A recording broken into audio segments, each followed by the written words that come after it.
Welcome and thank you for joining us for this webinar presentation.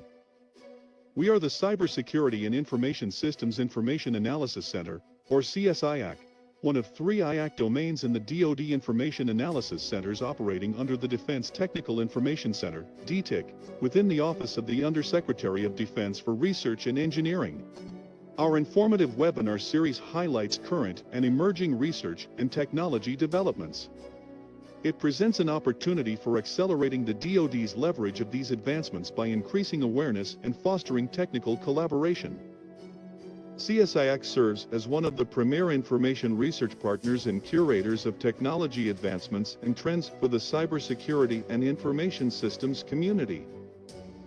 As such, our organization supports those working in the cybersecurity and information systems domain of DoD research and engineering. We do so by helping navigate the vast landscape of scientific and technical information, allowing our customers to get a head start on their technical projects. With an understanding of the cybersecurity and information systems DoD research and engineering landscape, we provide research and analysis services. We help unlock access to information, knowledge, and best practices from government, industry, and academia to stimulate innovation, foster collaboration, and eliminate redundancy. We hope you enjoy this webinar presentation and that it serves as a catalyst for community collaboration and improved DoD cybersecurity and information systems research.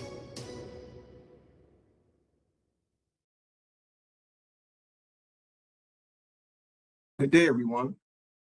Thank you for joining today's webinar presentation. My name is Philip Payne. I am the technical lead for the Cybersecurity and Information Systems Information Analysis Center, or CSIAC. Before we get started, I would like to note a couple of administrative items. First, if you are dialed in by phone and would like a copy of the slides, they were posted to the CSIAC webinar announcement. You can go to csiac.dtic.mil/webinars and find today's webinar. When you click on it at the bottom of the announcement, it will say download presentation. I'll also post a link in the chat. Second, all participants are muted, but feel free to use the attendee chat window on the lower right-hand side of the webinar screen. You can use that to chat with each other, and I'll be monitoring that chat as well. However, if you'd like to pose a question for the Q&A session at the end, please click the 3 dots labeled More/Panel Options to bring up the Q&A window as part of your layout. At the end of the presentation, I'll go over the Q&A. For the benefit of those on the phone, I'll read the questions out loud to the presenters. If you have any technical issues during the presentation, please have no fear. The full presentation will be available online. Please check back to the CSI website. Once the webinar is posted, the Go to Webinar button will take you to our YouTube link. With that said, I would like to introduce today's presenters from CISA, Roger, Andrew, and Robin. Thank you. All right, good morning or good afternoon, depending on where you're at in the country. So I'm Roger Mamika. I'm service reps for the SCuBA program or the Secure Cloud Business Applications program. Chad Poland is the overall service manager within CISA for SCuBA. I also support SCuBA and then also support another program called Logging Made Easy. And we're going to give you some more content around what CISA is doing with SCuBA and the binding operational directive.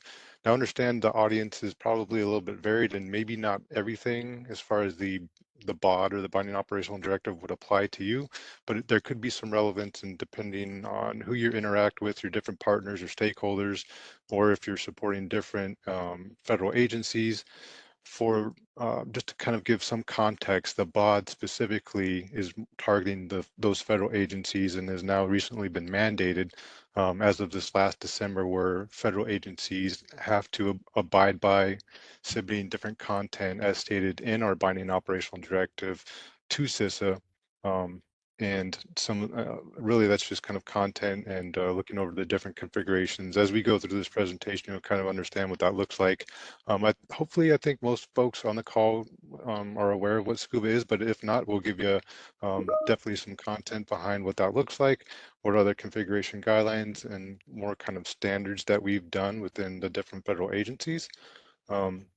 I also have on the call with me Andrew, as mentioned, one of the SCuBA developers, and is with MITRE, and then Robin providing that PMO support, running through the slides, and now all things communication. So let's go ahead and jump into it. All right, so Like I mentioned, if you weren't necessarily aware of what SCuBA is, this is the Secure Cloud Business Applications. We started, I think, some initial research back in 21, and then really kind of started hitting the scene or online around 22 with different content, specifically different baseline policies, and then more recently with the assessment tool ScubaGear that came online pretty recently. And all of this content that we're going to talk to you and provide to you, you can find on CISA.gov/SCuBA, or you can go to one of the repos. We have a ScubaGear repo, we have a ScubaGoggles repo, and most recently a Scuba Connect repo. And we'll touch on all that content, and then we'll drop links in the chat as well if you want to go there. And then obviously in this presentation made available to you, there's also links in the presentation itself. So as far as what is SCuBA, it really was born from the SolarWinds incident that happened a couple years back, and in concert with the different agencies not really having a good understanding or visibility of what was going on within their tenants as it relied or came to permissions. And a lot of that content and permissions kind of went back to the configurations within those different collaboration and production environments, specifically for Microsoft and M365. And we know the government uses, about 95% of the government is really kind of using that production software on the Microsoft side, and then a smaller number of agencies are using the Google Workspace. So we've done both. Initially, we kind of really started out bringing content via our technical reference architecture, or SCuBA TRA. That is also on the website. That was kind of our Bible or our governing document on how we were going to lay things out, what steps we were going to take to help secure the government, what were we going to do as far as building policies and content for everybody to use. And then out of that technical reference architecture, we built the policies, right? And we really did that in concert with different agencies, probably initially, I want to say around 8 agencies at the time when we really got into it, trying to understand what did agencies really care about as far as configurations go. And then we stepped through that process, putting a lot of time and effort working with Google, working with Microsoft, and as far as professional services and a lot of other federally funded research development centers, national labs, and then CISA to really make sure that all of the content was understood and how the baselines and the policies that we built would affect those different agencies as far as their business policy. So all that to say, all of this content is kind of that minimum standard kind of configuration guidance as far as those different product suites, and we'll get into what that looks like, mainly centered around M365 and then Google Workspace. So recently, I kind of stepped outside of the Federal Civilian Executive Branch, or FCEB, what these baselines and policies were really targeted towards, and we started kind of growing that out and really making that open source content available to anybody and everybody online, again through GitHub. So you can go take a look at the different assessment tool code there. All the policies are listed there. They're also listed on our website. But we really kind of recently started working with the different critical infrastructure agencies, sectors like mainly around K through 12 schools, healthcare, and then a lot of the wastewaters sectors as far as some of that critical infrastructure, and making sure that those folks have at least a good understanding of what those policies look like and then can adopt for their own internal use. And then we have also worked with other SLTTs and small businesses. Everybody down to like a furniture shop has responded and provided feedback to some of the policies that are listed on our GitHub. So it's been really interesting to see that. And again, wanted to hammer home a couple points, right? These are all no cost. This is all free. The policy, the content that we're building out, the assessment tools that go along with the policies, and then all of the other content that we've built out, it's all listed on the website. So let's go ahead and jump to the next slide, Robin, and kind of, right, besides what I've already kind of mentioned as far as why SCuBA, why are we continuing to do this, right? We can kind of like the STIGs, if you want to mention, like if reference to that, we could be like a one and done, right? We provide policies and then we're good. We've been doing this for a couple years, and as you all know, vendors update their content on the regular.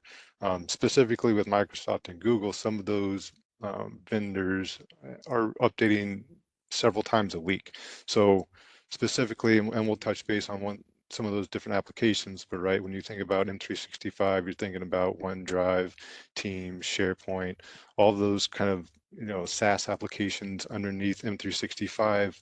Constant updates are being made to those. Different configuration changes are being pushed out by the vendor.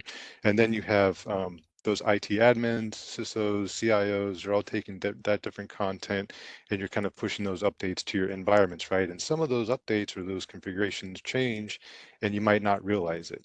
And then all of a sudden you get into kind of situations where we've seen in the past where there could be an updated policy, but now, for instance, allows third-party apps that any user can go and administer or download or update across your entire tenant, and you didn't realize it because maybe it was a configuration update or change that was pushed out and it wasn't necessarily tested or made aware, right, to those different admins. So we kind of run through that. We test those different items out within our infrastructure, within our test environments. We run the assessment tool, which we'll get into and what that looks like here shortly. And then we really understand what that looks like and just make sure that everybody's aware of what's going on. And those assessment tools really kind of bring it to light, right? As far as what those reports look like, it can run through your whole tenant very quickly and then provide a really nice, easy to read report in kind of a stoplight fashion, giving you instant awareness as far as where your tenant is at, and then the recommended policies as far as CISA is saying that you should probably be at this minimum standard. So let's go ahead and jump to the next slide, and then we'll really kind of get into it. I'm going to turn it over to Andrew again with MITRE, and then one of the developers for ScubaGear specifically, and he'll talk to you about the different content. I do want to kind of just note as we're going through here, we've had several releases of ScubaGear goggles, and you can see there's some of the numbers on the right, not to steal Andrew's thunder, but through the different versions of ScubaGear, and not just the federal government, obviously, over, well over 76,000 now, I think, as far as downloads, folks using it. I think we just released, version 1.5 2 weeks ago. So a lot of good changes have come back, and that's one thing that I kind of want to hammer on here before Andrew gets started, is the feedback from everybody that's going through this is highly desired. And we take that feedback very seriously. We build that right back into the baseline. So several times when we've piloted these things with different agencies or just the general user or public, they've put information back into our GitHub, and we'll take those issues very seriously and try and work that back in if it makes sense. But I'm going to go ahead and turn it over to Andrew now, and he can kind of give you some more of the details behind ScubaGear, and then we'll play a short video for you as far as, I think it's about 6 minutes long, that kind of walks you through some of the install and what ScubaGear looks like. Over to you, Andrew. Perfect. Thank you so much, Roger.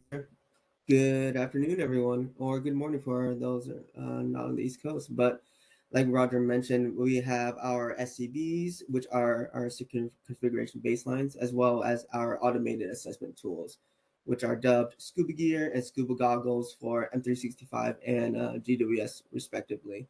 So first we came up with our SCBs for each of the two products, starting firstly with M365. Those SCBs were published in their version 1.0 in December 2023, wherein which we got a lot of feedback from our pilot agencies, like Roger mentioned, but also a lot of feedback from the public. We are fortunate to have these available on GitHub in order for anyone to provide issues, provide bugs, or make any kind of suggestions or enhancements on any of the kind of the gaps that we might have. And we are able to take that all in, understand how these tools and policies work for our customers, but also for the public to see if they impeded any kind of workflows and make adjustments as needed, as well as work directly with the SaaS providers themselves, such as Microsoft and Google, to see where they're making updates and try to be on top of all of those at the same time. I'm sure we've all seen Teams change a button here and there, and that happens a lot, especially in the admin centers, just so we're understanding how things are changing, what kind of new vulnerabilities are being addressed, and just making sure our policies and our tools keep up to date and keep with that speed of security. So alongside ScubaGear and the SCBs for M365, we released our first draft of the baselines and the tool for Google on December 2023 as well. That was their version 0.1. And they're currently also updating their tool to ensure that it's up to date with the changes that Google has done. And they're expected to release their version 1 in the coming summer. But a big part of the baselines is the coupling with their automated assessment tools. These were huge drivers for us to get a lot of feedback from our product participants, as well as feedback from the public. The automated assessment tools allowed a lot of different users to quickly go in, assess it against their tenants, see what kind of blockers they're facing, and provide immediate feedback rather than going through and reviewing and reading all of our policies. So that was a quick way for us to see that level of effort, lower the level of effort for a user to go in and provide feedback, and to ensure that we get that regular feedback to continue to update and be in line with what's expected and what kind of vulnerabilities are out there. Alongside both these products, we actually have another one dubbed SCuBA Connect. This is CISA's real-time visibility multi-tenant application tool, wherein which it will provide real-time visibility into tenant configurations if you're allowing the permissions for CISA. It allows us to host the tools, continue to update them when a new release comes out. Like Roger mentioned, we just released our version 1.5 and ensure that that gets regularly pulled. But if you're not subscribing to that method, please keep a note that ScubaGear and ScubaGoggles by themselves do not collect any data or share any data with CISA. This is all run on your home machine. It's using your credentials, and it's providing all that data back in a report for yourself. Nothing is automatically sent back unless you're using that real-time visibility tool. But like Roger mentioned, we can look at the numbers on the slide. So starting with M365, we have a total of 7 different secure configuration baselines, over 2,000 GitHub stars, over 76,000 downloads of version 1.4, and over 134,000 downloads across all of our different releases. One of the things I would like to highlight for M365 is we saw a huge boost of numbers for our downloads when we integrated with PowerShell Gallery itself. Everything is run in PowerShell, so you can download the zip from our GitHub, but you can install it directly through PowerShell Gallery by using the invoke command, install commands, and run commands that are homegrown in PowerShell. It will pull that latest version of ScubaGear there, and it will just run the tool against your tenant. Next, we have GWS. There are 9 total secure configuration baselines, over 200 GitHub stars, 160 downloads of their version 0.4, and over 1,000 downloads across the board. Next slide, please. Here we can see the specific products that we have for each of our 2 SaaS products. So starting with Microsoft, we have Entra ID, we have Defender, Exchange, Power BI, Power Platform, SharePoint Online, OneDrive, and Teams. The one I'd like to specifically note for Microsoft is Power BI. Currently, this cannot be automatically assessed by our ScubaGear tool, and this is due to the API settings that Microsoft has on their end. We cannot currently pull the necessary configurations for us to do the assessment checks against that baseline and its policies. But that is something that Microsoft is aware of. That's something on their roadmap to get integrated. And that's a great point for us to continue that working relationship with them to see where that progress is going, what kind of adjustments we need to make going forward, and what our policies currently are today, what those APIs and those commandlets could look like for Power BI. So moving on to Google Workspace, we have Gmail, we have Common Controls, Drive/Docs, we have Meet, Chat, Calendar, Groups for Business, Sites, and Classroom. These are all products that I'm sure most of you are aware of and use daily. So it's great to get any kind of feedback back from anyone for these products. Please view our baselines and use our automated assessment tools available on GitHub, and we appreciate any kind of feedback or recommendations from that. Next slide, please. Here for M365, let's go more into the baselines. For each of the products we have mentioned before, we have their specific permissions needed in order to run the tool. All of them require a global reader except for Power Platform. That currently does require their specific admin privileging. However, we are working with Microsoft in order to lower that privileging just for that global reader standpoint. We understand that our tool only assesses, reads what's in your tenant. It does not make any updates to it. It's not making any pushes to your tenant in order to make configuration changes. So that's why we believe global reader is the minimum permission needed in order to do this. This was something that we actually changed recently for SharePoint. Uh, Previously, you needed SharePoint administrator in order to run the tool, but we were able to work with Microsoft in order to lower this down to that global reader permission. Because we're not making any changes to your tenant, we're pulling your necessary configurations and then doing those checks on our end to see what's required by the baselines and how does your tenant stack up against it. Another thing to note for our baselines is that all the baselines are written under the assumption that you have at least a G3 or E3 license level. However, some of the controls do require specific add-ons such as Enter ID P2, G5, and so forth. Those are clearly labeled in the requirements or prerequisites for each of those specific controls. However, we do allow third-party applications in order to meet those requirements or other kind of methods also written out as a note for those policies. Next, we have shall and should language as our severity levels for each of our policies. Shall being the absolute requirement and should being a recommendation, but a user should still read and understand the different security risk in case this policy isn't in place. Now moving on to ScubaGear itself. Like mentioned before, this was one of our biggest lifts in order to get a lot of different pilot participants as well as feedback from the public because we were able to lower that level of effort required for entities to do a run, do a quick assessment on where they stand, and provide any kind of feedback. Also noted that both of these tools and baselines are continually being updated. We're getting a lot of feedback back from agencies, from the public, like Roger mentioned, and seeing how we can adjust them to meet new vulnerabilities, or are our policies too strict? Should we lower the severity level? Should we add new exception cases and check for those and so forth? And not only that, but Microsoft is adding a lot of new functionality on their end as well as Google. So we need to be up to date with should a policy change, should a default change, or a new setting be added into a admin center. We need to be up to date with those to ensure that we provide the best recommendations for all of our users. Since our release, we've had 4 major releases and 1 minor release.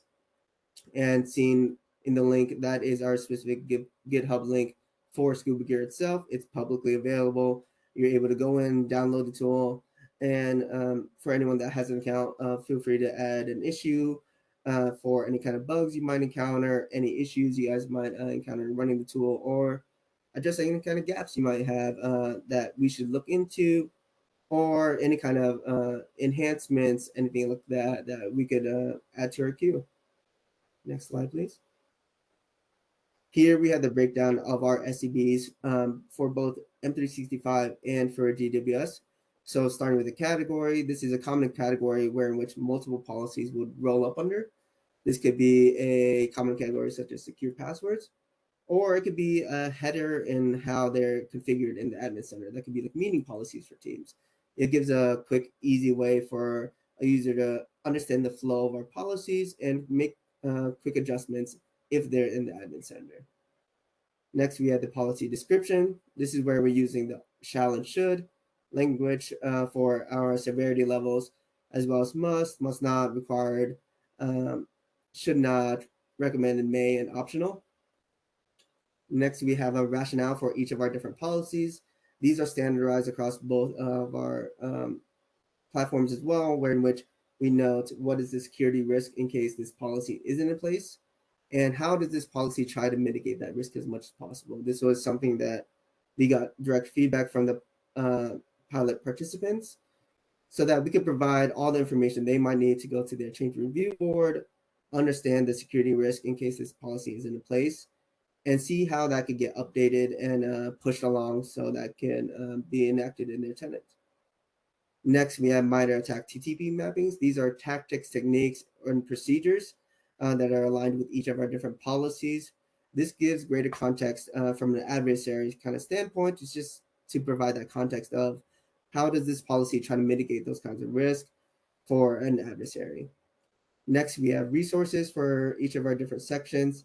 This could either link back to Microsoft documentation or supporting policy or resourcing for that specific policy or section itself. So we could link back to conditional access policies as a whole, as a section, just to understand the different nuances of the different drop downs, devices that could align to, users it could affect, and all those different kind of buttonology resources for the user. Next, we have prerequisites. So these describe any kind of license level or additional steps or policies that are required prior to implementation. And lastly, we have an implementation section for each of our policies, detailing the exact buttonology, what you need to click, what you need to select, how the ScubaGear and ScubaGoggles tools check against. Next slide, please. Here we have two screenshots of our assessment reports. So starting on that left hand image, we see the general summary report across all the different baseline products that we mentioned before. You see those are highlighted in blue. This is an HTML file, so this is going to be open in your browser. It's easy for a user to click through, understand where they are, and click back, forth, and so forth. So we have all of the baselines hyperlinked in blue. Those are all clickable, and that will generate, and that will go to their specific baseline report. That's going to be that image on the right. So continuing on with that image on the left, we have our stoplight indicator noting where you have passed, where you have failed. Like Roger mentioned, green denoting where you have passed a test and a policy. Warnings are yellow indicators. Those are tied directly to our should statements. Those are less severe than our shalls. So that's why they're shown as warnings in case you are currently not meeting those. And red is our fails for our shall policies themselves. Lastly, we do have a section at the end for manual checks. Not everything can be assessed automatically by the ScubaGear tool due to how the policies are written or how the APIs are exposed by Microsoft themselves. But we still deem these to be critical configuration settings for your tenant. So those are still available there for you to link back to and understand the nuances of those requirements and see where you could look into in your tenant to see if you pass or fail those. Like mentioned before, all of the links highlighted in blue are hyperlinks. They could you click them and go to that right hand image where you see the Azure Active Directory baseline report themselves. So you could see each of the control IDs, the requirements, if you have passed, you failed, as well as there's a detailed details column on the end. Here you can see how you have passed that policy, how you have failed it. So one of the big ones for Azure AD is conditional access policies. So it will actually list out the names of the conditional access policies in which meet the requirements or the ones that are not meeting the requirements. So you can quickly go through and understand this is the one that failed. Does this need to be updated? Or do these need to, or is this a risk that we're willing to accept? Another big one we have is tied to our global admins. We limit that to, I believe, less than 8 users based on Microsoft's recommendations. So for that policy itself, it will actually list all of the users in your tenant that have that permission granted to them. So you can quickly go back and see John Doe hasn't been here for 6 months. We need to remove him from that permission level. Or 2, this is a service account. This is a break glass account, and we could omit this from our report. We do meet the requirement of the policy itself, and we're good to go. So we'd like to note that the policies themselves are user-friendly. You can click through, click back. It's open in your browser, providing an accessible and user-friendly format for anyone that uses it to understand where they currently are with their tenants and to quickly go back and see what kind of remediation steps they might have. We also like to note that no information is being sent back to the CISA. This is using your credentials. It's being done on your machine. And note that Power Platform does still need its admin role for this run. Next slide, please. And here we have the demo running through ScubaGear. So I will mute for everyone to hear. We click on the executed hyperlink to go to the next section. Since our demonstration of ScubaGear was installed from PS Gallery, we do not need to import the module. Scroll down to interactive mode. To execute ScubaGear, we will use the invoke SCuBA command. In the interactive mode section, we have highlighted some examples on how to run ScubaGear. Shown in the examples below are ways to run ScubaGear across all products, with a single product, across multiple products, and to change the location of the output. For this demonstration, we will be running ScubaGear to assess all products without changing the output location. Now that you know the basics, let's go to setting parameters on the parameters page or by running the get help command below. Click on the parameters hyperlink. The invoke SCuBA commandlet has several command line parameters, which are described below. The parameters described below include application ID of a service principal, certificate thumbprint, configuration file path, and more. For the purposes of this demonstration, we will scroll down to M365 environment. The M365 environment parameter is used to authenticate to the various M365 commercial/government environments. This parameter is required if authenticating to Power Platform. It is also required if executing ScubaGear against GCC High or DoD tenants. We will add in the M365 environment variable because we will be running it against a GCC tenant. The default for ScubaGear is commercial, so please specify GCC or GCC High when applicable. ScubaGear will start authenticating against the various APIs it uses. We will use a test user account and credentials for this run. Since we have multi-factor authentication, or MFA, enabled in our tenant, we will be prompted through our MFA of choice to provide a one-time token. As ScubaGear is running, you will only be prompted for this token once, but you will be prompted multiple times to select which account to use for each M365 product that is assessed. As long as we are using the same account for each M365 service, we will not need to provide our password and MFA again. Note the progress bar at the top as ScubaGear connects to each of the services as it prepares for its assessment. The process is now gathering configuration information from each of the M365 products using service-specific providers that interact with the APIs to do the assessment. The time this process takes varies depending on the size of your tenant, number of policies, users, and which M365 service it is assessing. The errors seen at the end of this run are expected and have been updated in the latest version of ScubaGear. Now that the evaluation run is completed, the summary report is automatically opened in your browser as an HTML file. There are also JSON and CSV versions of the results that are generated as well that have been saved to the default output folder path seen here. Here you have a summary of the report with details such as the name of the tenant ScubaGear was run against, the tenant's domain name, the tenant ID, and the date of the report. At the bottom of the report, you also can see the version of ScubaGear that was used to generate the report. You can see the M365 products on the left column and the green, yellow, and red indicators for the assessment.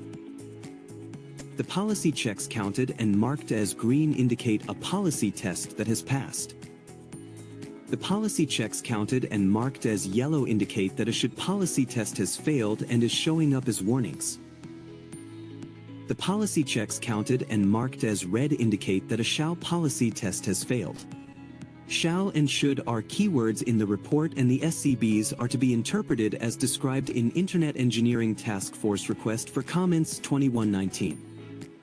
Shall means that the definition is an absolute requirement of the specification. Should means that there may exist valid reasons in particular circumstances to ignore a particular item, but the full implications must be understood and carefully weighed before choosing a different course. We also have policy tests showing up as gray on the right of the summary report that require manual review. These policies are not automatically assessed through ScubaGear currently because of how the policy is written. Limitations on the property values that can be pulled through the M365 APIs, and more. Now click on Azure Active Directory, or AAD, to get to the product-specific report. Please note, in a future update of ScubaGear, we will change all references to AAD to Microsoft Entra ID. Here, we can navigate through each of the policies outlined in the secure configuration baselines and review the color-coded results. Many of the policies will have additional details for the results of the assessment. Here, we can click through any of the other M365 products assessed. This concludes the demonstration of ScubaGear, CISA's security assessment tool for Microsoft 365. If you have any questions about SCuBA, please contact us at scuba@cisa.dhs.gov. GitHub is SCuBA's open source location for all bugs, errors, ideas, features, and enhancements requests.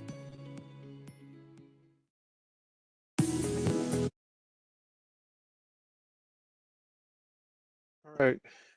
So we'll go ahead and get into some of the content behind some of the support pages. Now, I understand that not everybody on the call is probably connected to a federal agency. Some of the content on these pages might help out anyways. There's some good instructions, guidance, and training that we'll talk to a little bit. So if you were to go to CISA's page and you searched for SCuBA and or BOD 2501, you'll get all of the pages that we're showing you now. This is just kind of a quick demo as far as what maybe some of those pages look like and some of the content behind it. Robin, if you were to scroll down on the implementation guidance page, this page was built out. It's fairly robust. We put a lot of content and energy behind answering all of the different content and the scope and the background. So if you're curious as far as what we're telling agencies as far as the requirements and what falls within scope for a tenant, you'll be able to find it there.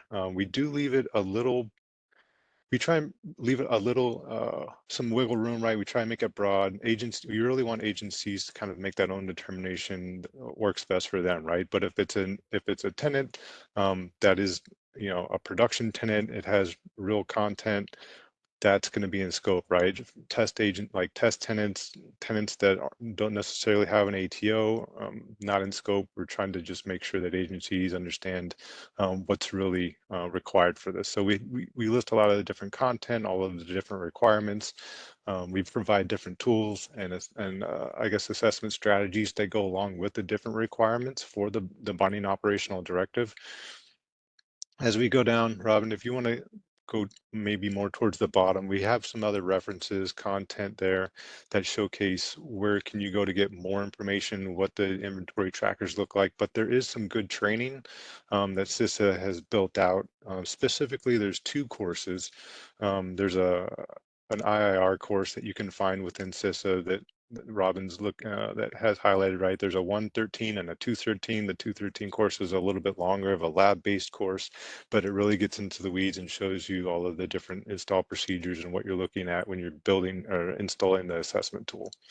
And then I think towards the bottom, if you wanted to subscribe, right, for those different updates. So when there's a SCuBA update, if we're building out an assessment tool and we're releasing the next version, or if there's some critical information that we're going to release as far as a policy, you can subscribe there through those different email updates portion. If you click that link when you go to the website, note that it will take you outside of the CISA.gov domain. It'll tell you that, but then you can sign up and that's free. You can sign up and you can select a general SCuBA kind of subscription status, or you can select a more specific BOD 2501 SCuBA subscription status, and it'll give you the content for both when we do those updates.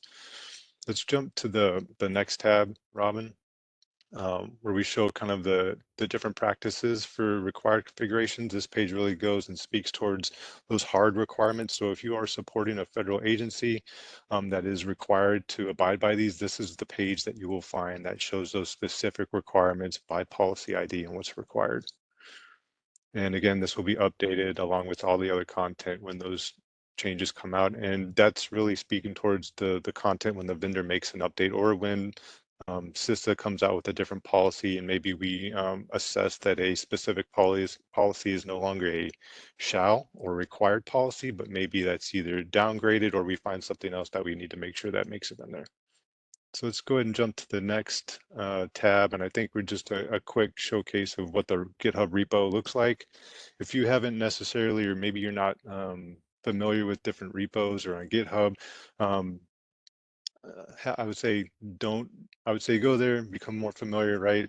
I think a lot of the team originally wasn't on GitHub, and we kind of really embraced it. There's a great place for information exchange, content. You can put in issues. There's a announcements and discussion board. So tons of different FAQs here. If you have questions, there's a good chance it's already been asked. And then we kind of go there and we really lay it out really simple. If you're going to build this out or you're going to install it, you can copy and paste those that syntax and content right over into PowerShell to get you up and running. And again, the videos for the most part are going to be, I'm trying to think if we have the videos listed where you all can necessarily grab them. I think mostly they're listed in a Community Connect portal for federal agencies. And we did just release within YouTube, CISA has a YouTube channel, and we're releasing SCuBA videos as far as 101 decks and install videos that'll be making its way over to YouTube, but I think there's already a video there and available. Let's jump to the next one. Again, SCuBA Connect. So SCuBA Connect, we didn't touch too much on, but it's our newest tool, right? And this is really a way to provide automated solutions for the different tools that we have. So ScubaGear and soon to be ScubaGoggles. And it's a way for the FCEB community to benefit from CISA's ability to monitor and analyze secure posture through our collaboration applications in support of 2501. So all that to say that we are now providing an automated way, because we mandated that content for the different federal agencies, a way for our multi-tenant application, which is SCuBA Connect, and we work with the agency to get that installed, and then that allows CISA to have a user within that agency's tenant and then automatically run ScubaGear with the highest level version and grab those different reports that are generated on a frequency probably about weekly, and then that information comes back through a Claude Talon interface back into a CDM dashboard where CISA is able to view all of that content and then really start understanding what some of that trending might look like for configurations, what agencies are, what agencies are, abiding or have all of the different content installed. What kind of policies maybe that a lot of agencies might be failing, that will give us insight back, but then that also allows us to coordinate other data. So if there's some kind of an issue, maybe there's different malware that's happening, or maybe there's some kind of anomalous traffic that's happening, allows us to kind of coordinate some of that content as far as what configurations are agencies currently at with what malware potentially might be happening or issues, and then maybe we can put 2 and 2 together to reach out to those agencies, provide further content, or do some reporting within CISA and pass that back to the agencies. So that's something that's really kind of upping our game a little bit. that content is open source. So if there were organizations out there that wanted to use Scuba Connect in their own sense, right, in a federated sense. So if you have an organization and maybe a couple sub organizations under that organization, you could use Scuba Connect on your own to pull that content just like we are on a system managed version, but you could do that on your own organizationally managed Scuba Connect instance and pull content back to you all to really understand what are your different sub-organizations doing if they're running right Scuba Connect. So also highly encourage you guys to go there, take a look, provide issues, comments, feedback. We'd love to get that tool upgraded or updated with the different information that you all have, but that's something that we're really excited about and we just released a couple weeks ago. So I think we also have goggles on there, Robin, if you want to go to that next tab. But again, that's our GWS workspace content, provides really good information, same kind of thing, more recent. We hope to release the version 1 or finalized version of ScubaGoggles here in the near future. I want to say maybe around June, July. It's pretty robust now, but we're going to release that finalized version 1, like I said, in the summer. That being said, that's most of the content that we wanted to share with you all, but happy to take questions if anybody has them. I did see one that was in the chat, and I think Andrew touched base on it. There is a good list of dependencies that goes back towards that. SBOM provides, the inventory and the software components. That dependency list has content around using PowerShell version 5, and then the OPA content. But if there's any other questions, happy to take them. Yes. First of all, thank you for the presentation. Insightful information, free tools available to the community. So I think that's always beneficial, as well as the demo. Anytime we can kind of get more of a hands-on presentation, that's always welcome. As far as the chat, I only saw 2 questions. I'll repeat those and give you a chance to elaborate just for the benefit of those on the phone who aren't able to see the chat. But the first question came from AK, says, can individuals download this and use it on their personal computers? Yep, 100%. So it's on GitHub. So if you wanted to download either ScubaGear, goggles, or if, like I said, if you're in more in a federated stance, you can go through Scuba Connect, but it's all free, no cost. Yeah, you can download them, use them, however you want. All right, thank you. You kind of hinted at it before, but I'll repeat it here just because there was some follow-up within the chat. So there was a question on software bill of materials from Terry. He said, is there SBOMs such as SPDX, Cyclone DX, or SWID? So we've seen some conversation in the chat, but just I will give you a chance to elaborate for the benefit of those on the phone. Sure. Yep. As we kind of noted, and I think we did drop a link in the chat, which will get you to that dependencies page.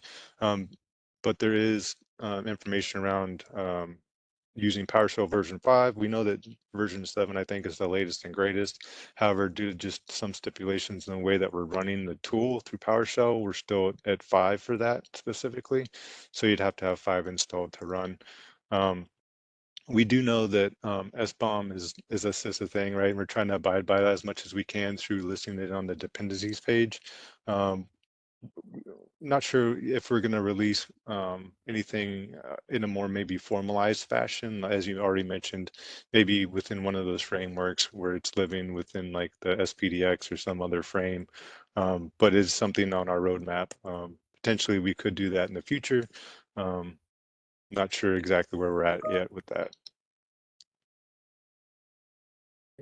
Thank you. Next question from Alan. Are there similar efforts to assess firmware and hardware that adversaries are seeking to affect? That's a good question. So we've gotten a lot of questions kind of around that, right? So we're really kind of focused in on SaaS products. So originally the TRA, the document I mentioned in the beginning, was really kind of agnostic. It was open to everything. We really focused on some of the specifically collaboration tools that most of the government is all using, which center around Microsoft 365 and Google Workspace. Those two alone eat up a lot of our time, especially since we have to do the constant kind of monitoring of both of those vendors and updating our tool. for all of the updates, like almost on a daily basis, sometimes definitely weekly. So we are not going into other areas as far as creating baselines or policies for that. We did get a lot of questions around AWS and other things, but there's already a lot of security policies already kind of built around AWS. But the firmware aspect is interesting idea, but at this time we have no other plans to branch out right now other than Microsoft and Google, especially since we just came out with the binding operational directive, and now we're really trying to get the automated reporting back into CISA for those agencies. So that's our primary focus. Thanks. That was a great 2-for-1 because our next questions were both on Amazon Web Services. So thanks for addressing that as well. If there's any more questions in the chat, now is the time. I don't see any as of right now. One question that I had, pardon my ignorance, but is there, I guess, from a customization standpoint, how flexible are the tools to be used to address other things that may have not necessarily been in development from the CISA team, right? So you guys are focusing on trying to align towards CISA's SCBs, right? Their configuration baselines. Is there a way to kind of change that for something that you would want for your organization that's specific, that may not align specifically one-to-one with the stuff that's already coming out from CISA? That's a good question. So the way that we're handling that is depending on how you want to run the tool, and specifically when we're talking with SCuBA Connect, that's getting back content and information, those reports automatically back over to CISA. There's ways where right now, which this kind of stems around, if an agency is not necessarily meeting a policy, or they have some other alternate method in place that does meet a policy, but it's not meeting it as it's spelled out in our policies. So for instance, if you're doing MFA and you have some other kind of third-party activity, or you have an alternate method in place that's doing those checks, you have to go into like maybe a config file, and you can manually add kind of like a text update as far as what you're doing, and saying in a manual form that you're kind of meeting the mark, even though it doesn't necessarily check green with the policy in a manual sense. But to your question, can you add other items into the policies? I would say no, not right now. It's really kind of built out around the CISA policies. But that's a good question. I wonder if it's something that I don't know if we've got that question before, if we wanted to make it kind of available, or it's more kind of open to interpretation, or if you wanted to add content in there to add it to those policies for checks. I would say that it's open source software, and you could clone that repo and you could do anything you want to it. Yep, to add on to Roger's comment at the end, the repo is open, so we've had a couple of different organizations create branches off of it. They've adjusted some of the policies to like better meet their organization, whether that be our policies are too strict or some other commandlets that we currently were checking. So we've got some of that feedback back to see how they've adjusted it, as well as what kind of issues they might have run against. But yeah, everything's publicly available. You can create a branch on anything, and then welcome any kind of feedback back from the public on our policies, our tool, areas we can get more enhancements, any gaps, anything like that as well. Thanks. Yeah, this is great. That's my personal opinion, not necessarily a DoD approved opinion, but anytime we can promote some of these free tools to the greater community, I think that's always a win. Looking at the chat, I think everything has been addressed. So I would like to thank CISA and folks again for their time, and getting the slides and everything on time. And as far as for all of our members, I did post a link to the slides, so you can download those now. They're at the CSI webinar announcement page. Please check back within a day or two, and we'll have the recording up on our CSI website, as well as directly from our YouTube page. If you have a question when you're viewing the recording or the slides on your own time, don't hesitate to reach out. We can get you in contact with CISA directly, or if you want something else or new topics for webinars, you can also submit a technical inquiry. We can help do some free research for you as well. So thanks everyone today for their time, and please be on the lookout for the recording once posted. Thank you all.